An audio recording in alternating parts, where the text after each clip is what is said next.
히브리서 1장. 하느님께서 예전에는 예언자들을 통하여 여러 번에 걸쳐 여러 가지 방식으로 조상들에게 말씀하셨지만 이 마지막 때에는 아드님을 통하여 우리에게 말씀하셨습니다. 하느님께서는 아드님을 만물의 상속자로 삼으셨을 뿐만 아니라 그분을 통하여 온 세상을 만들기까지 하셨습니다. 아드님은 하느님 영광의 광채이시며 하느님 본질의 모상으로서 만물을 당신의 강력한 말씀으로 지탱하십니다. 그분께서 죄를 깨끗이 없애신 다음 하늘 높은 곳에 계신 존엄하신 분의 오른쪽에 앉으셨습니다. 그분께서는 천사들보다 뛰어난 이름을 상속받으시어 그만큼 그들보다 위대하게 되셨습니다. 하느님께서 천사들 가운데 그 누구에게 너는 내 아들, 내가 오늘 너를 낳아노라 하고 말씀하신 적이 있습니까? 또 나는 그의 아버지가 되고 그는 나의 아들이 되리라 하고 말씀하신 적이 있습니까? 또 맏아드님을 저 세상에 데리고 들어가실 때에는 하느님의 천사들은 모두 그에게 경배하여라 하고 말씀하십니다. 그리고 천사들과 관련해서는 그는 자기의 천사들을 바람처럼 만들고 자기의 시종들을 타오르는 불처럼 만든다 하는 말씀이 있고 아드님과 관련해서는 이런 말씀이 있습니다. 오 하느님, 당신의 왕자는 영원무궁하며 당신의 왕홀은 공정의 홀입니다. 당신께서 정의를 사랑하시고 불의를 미워하시기에 하느님께서 당신이 하느님께서 기쁨의 기름을 당신 동료들이 아니라 당신께 부어주셨습니다. 또 이런 말씀이 있습니다. 주님 당신께서는 태초에 땅을 세우셨습니다. 당신도 하늘도 당신 손의 작품입니다. 그것들은 사라져가도 당신께서는 그대로 계십니다. 그것들은 다 옷처럼 낡은 것입니다. 당신께서는 그것들을 옷가지처럼 말아치우시고 그것들은 옷처럼 변할 것입니다. 그러나 당신께서는 언제나 같으시고 당신의 횟수는 끝이 없을 것입니다. 하느님께서 천사들 가운데 그 누구에게 내 오른쪽에 앉아라. 내가 너의 원수들을 내 발판으로 삼을 때까지 하고 말씀하신 적이 있습니까? 천사들은 모두 하느님을 시중드는 영으로서 구원을 상속받게 될 이들에게 봉사하도록 파견되는 이들이 아닙니까? 히브리서 2장. 그러므로 우리는 우리가 들은 것을 더욱더 명심하여 빗나가지 않도록 해야 하겠습니다. 천사들을 통하여 선포된 말씀이 유효하고 그것을 어기거나 따르지 않는 자들은 모두 정당한 벌을 받았는데 하물며 우리가 이렇듯 고귀한 구원을 소홀히 하면 어떻게 벌을 피할 수 있겠습니까?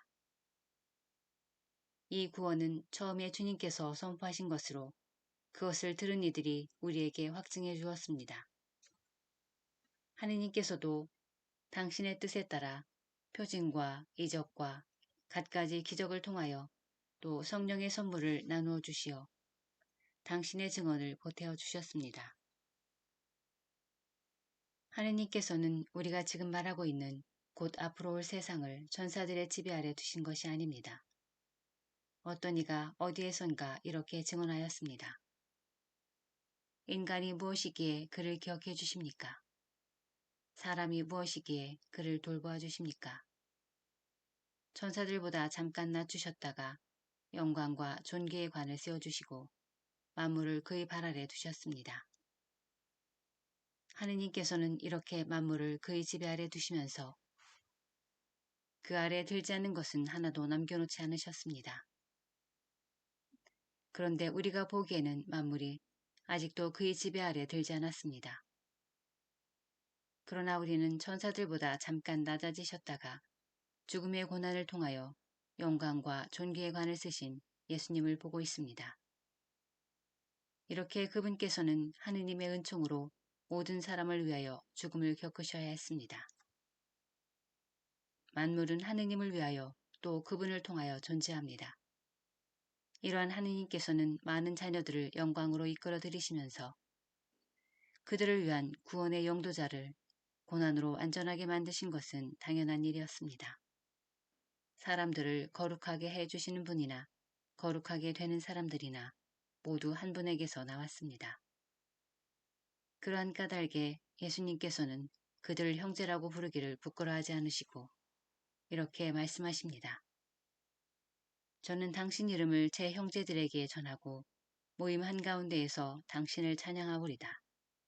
또 나는 그분을 신뢰하리라 하시고 보라 나다 그리고 하느님께서 나에게 주신 자녀들이다 하고 말씀하십니다. 이 자녀들이 피와 살을 나누었듯이 예수님께서도 그들과 함께 피와 살을 나누어 가지셨습니다. 그것은 죽음의 권능을 겪고 있는 자, 곧 악마를 당신의 죽음으로 파멸시키시고 죽음의 공포 때문에 한평생 종살이에 얽매여 있는 이들을 풀어주시려는 것이었습니다. 그분께서는 분명 천사들을 보살펴 주시는 것이 아니라 아브라함의 후손들을 보살펴 주십니다. 그렇기 때문에 그분께서는 모든 점에서 형제들과 같아지셔야 했습니다. 자비로울 뿐만 아니라 하느님을 섬기는 일에 충실한 대사제가 되시어 백성의 죄를 속죄하시려는 것이었습니다. 그분께서는 고난을 겪으시면서 유혹을 받으셨기 때문에 유혹을 받는 이들을 도와주실 수가 있습니다. 히브리서 3장. 그러므로 하늘의 부르심을 함께 받은 거룩한 형제 여러분, 우리 신앙 고백의 사도이며 대사제이신 예수님을 생각해 보십시오. 모세가 하느님의 온 집안을 충실히 맡고 있었듯이 예수님께서도 당신을 세우신 분께 충실하셨습니다. 그러나 집을 지은 이가 집보다 더 존귀하듯이 예수님도 모세보다 더 큰 영광을 누리셔야 마땅합니다. 어떤 집이든 그것을 지은 이가 있습니다. 그런데 만물을 지으신 분은 하느님이십니다. 모세는 하느님께서 장차 말씀하시려는 것을 증언하려고 종으로서 그분의 온 집안을 충실히 맡고 있었습니다. 그러나 그리스도께서는 그분의 집안을 맡은 아드님으로서 충실하신 분이십니다. 우리가 그분의 집안입니다. 우리의 희망에 대하여 확신과 긍지를 굳게 지니는 한 우리의 희망에 대하여 확신과 긍지를 굳게 지니는 한 그렇습니다. 그러므로 성령께서 말씀하신 그대로입니다. 그러므로 성령께서 말씀하시는 그대로입니다. 오늘 너희가 그분의 소리를 듣거든 마음을 완고하게 갖지 마라. 광야에서 시험하던 날처럼 반항하던 때처럼 거기에서 너희 조상들은 내가 한 일을 보고서도 나를 떠보며 시험하였다. 40년 동안 그리하였다. 그래서 나는 그 세대에게 화가 나 말하였다. 언제나 마음이 빗나간 자들, 그들은 내 길을 깨닫지 못하였다. 그리하여 나는 분노하며 맹세하였다. 그들은 내 안식처에 들어가지 못하리라.